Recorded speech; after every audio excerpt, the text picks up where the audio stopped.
memasuki materi komponen jembatan dari mata kuliah struktur jembatan ya. Di sini nantinya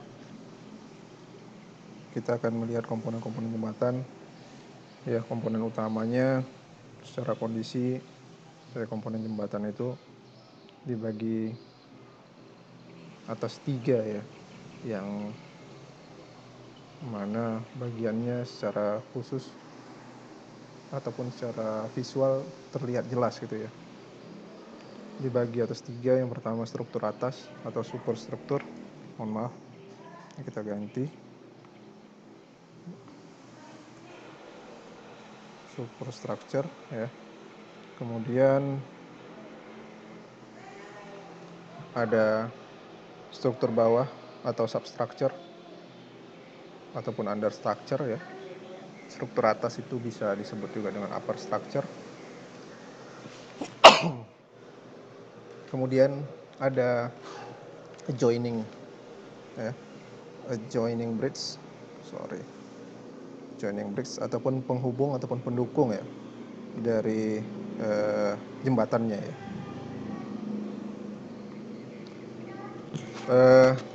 Dapat dilihat di sini untuk yang superstructure atau upper structure itu dari sini ya, pada bagian girder ini menuju ke atas ya. Kemudian substructure itu dari bawah girder ini ya, inilah lebih kurang menuju ke bawah ya, menuju ke bawah. Baru di bawah, paling bawah itu foundation ya, fondasi. Untuk pendukung atau joining bridge itu pada berada bagian luar ya. Nanti kita lihat apa posisi joining bridge tersebut. Untuk struktur atas ya, yang paling pertama itu kita akan bahas mengenai masalah gelagar atau girder. Sini dapat kita lihat bentuk dari girder itu pada bagian samping balok ini ya, girder seperti ini ya. Girder ya, girder pada dasarnya adalah balok yang menopang balok-balok kecil ya, balok-balok kecil lainnya. Ini asumsinya menjadi balok kecil ya, dan berfungsi sebagai penopang horizontal utama suatu struktur gitu. Tidak seperti balok, gelagar dirancang ataupun girder dirancang untuk mendukung beban konsentris utama ya. Jadi pemusatan beban itu dibagi ke girder masing-masing seperti kolom atau reaksi balok ya. Dan daya dukung bebannya jauh lebih tinggi daripada balok ya. Jadi dari sini pembebanan dari atas ya menuju ke balok kecil nanti akan meneruskan ke balok utamanya ini ya, ataupun girdernya ini atau gelagar ya. Gelagar bisa terbuat dari berbagai bahan bangunan seperti beton, baja ya, stainless steel, atau kombinasi gitu keduanya. Ini mendukung beban vertikal dan dapat terdiri dari satu bagian atau beberapa bagian ya. Ini dia kondisinya ya. Baik, itu untuk girder. Kemudian beam ya. Beam ya, ini kita potong secara cross section. Ini girdernya ibaratnya, ini girdernya. Yang di sini baloknya tadi, berarti kita potong melintang ya, kita potong melintang begini, maka girdernya akan terlihat yang ini ya, lebih kurang. Baru beamnya yang ini, balok-balok kecilnya ibarat seperti itu ya. Balok atau beam adalah bagian utama dari sistem rangka struktural yang dirancang khusus untuk memikul beban terdistribusi seperti dinding paralel atau sistem atap misalnya seperti itu. Balok adalah salah satu elemen struktur yang paling umum dirancang dalam teknik untuk menahan beban ya. Kemudian lentur ya, defleksi gitu ya. Nah, kemudian terutama digunakan untuk menahan momen lentur, beban vertikal dan gaya geser. Dengan demikian, balok ditentukan oleh momen lenturnya ya. Balok ini ya. Balok ini ditentukan oleh momen lenturnya yang dihitung untuk kebutuhan primer ya, untuk membentuk struktur. Secara sederhana, setiap bagian struktur horizontal yang mengalami beban lateral dan dapat merasakan beban adalah balok. Awalnya itu untuk beban lateral itu terdistribusi ke balok ya. Kemudian bearing pad ya.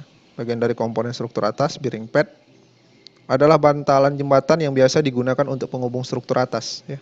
Ini struktur atas bagian girder tadi ke bagian bawah ini, bagian bawahnya ini dia. Kalau diperbesar dari peta merah yang kecil ini diperbesar. Ini dia. Ya. Itu dipasang bearing pad. Jadi penghubung antara struktur atas dan penyangga yang berada di bawahnya. Ya. Bearing pad. Manfaat bearing ini ataupun ada yang membuat elastomer bearing ya, menahan beban yang sangat besar ya. Pertama, fungsinya manfaatnya untuk menahan beban yang sangat besar.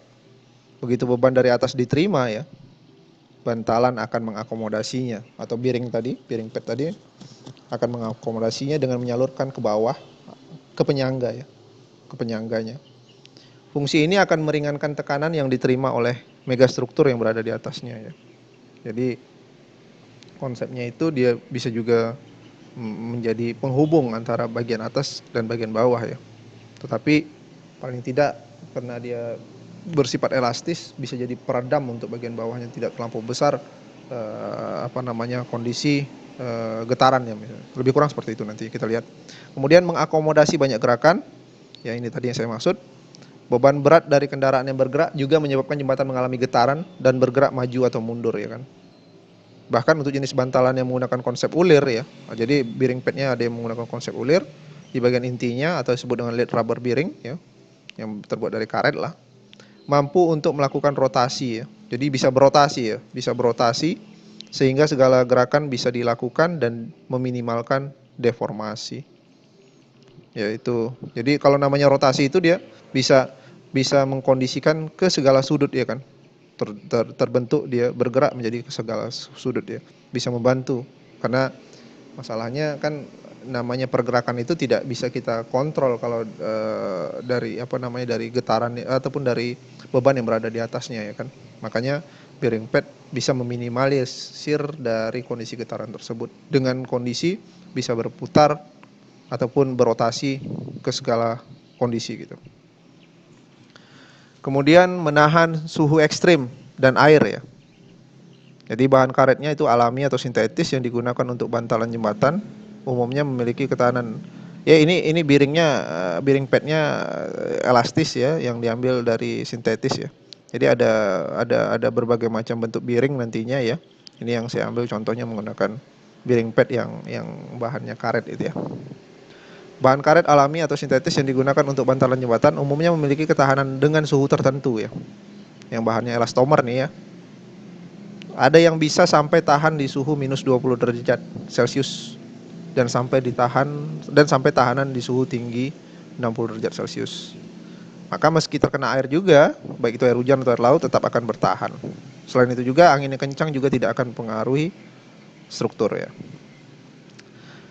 Kemudian meningkatkan usia pakai jembatan.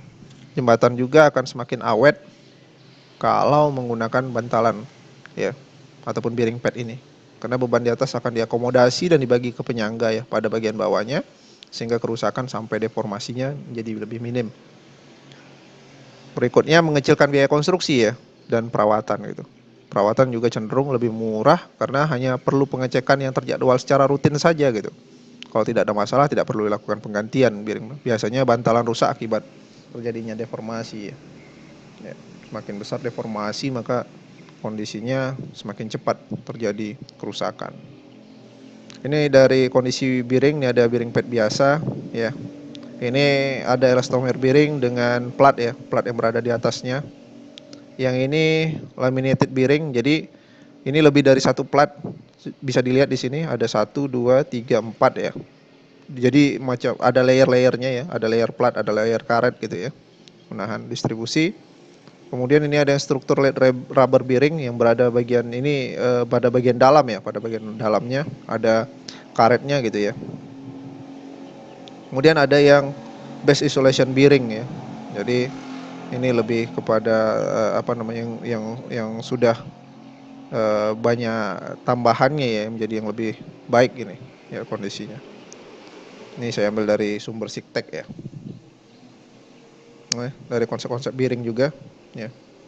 Berbagai macam Ya, dari dudukan lah. Kalau kita belajar mektek itu kan ada sendirol ya. Posisinya ya lebih kurang seperti itu. Ya. Ini terus bergerak nih. Ini yang biring apa namanya? Yang dari baja ya. Ya. Nih.